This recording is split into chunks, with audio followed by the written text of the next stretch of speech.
La dernière proposition de loi provenant d'un président de la Chambre haute du Parlement en exercice remonte de 20 ans de toutes les législatures qui se sont succédées en République démocratique du Congo. Modeste Bahati, l'actuel speaker du Sénat, vient de rompre avec le mythe par sa proposition de loi modifiant et complétant la loi sur l'agriculture de 2011. Cette proposition de loi a été déclarée recevable par la plénière de ce mardi après les réponses données par son auteur aux préoccupations soulevées par ses collègues sénateurs.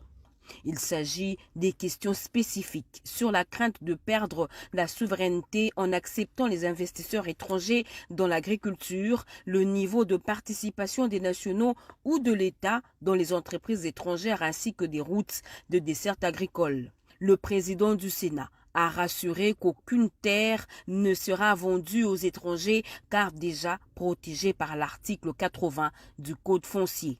La grande préoccupation, c'était de savoir est-ce que, en ouvrant l'actionnariat, les étrangers ne vont pas envahir nos terres. Je voudrais solennellement dire qu'il n'en est pas question. D'abord, quand nous parlons des investisseurs, c'est à la fois des nationaux et des étrangers.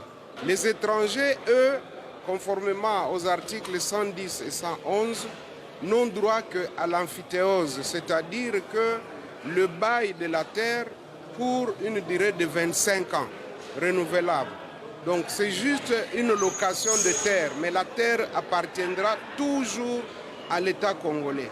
Donc je voudrais que les gens puissent dissiper ce malentendu. Nous ouvrons seulement les vannes pour que ceux qui veulent investir dans l'agriculture viennent et qu'on leur accorde les facilités, les allègements, qu'on puisse créer une banque spécialisée pour financer l'agriculture à des taux réduits et que les importations des intrants agricoles ne puissent plus payer les droits de douane et une fiscalité qui puisse motiver les uns et les autres à travailler dans le secteur de l'agriculture. La proposition de loi Bahati a été confiée à la Commission développement durable, ressources naturelles et tourisme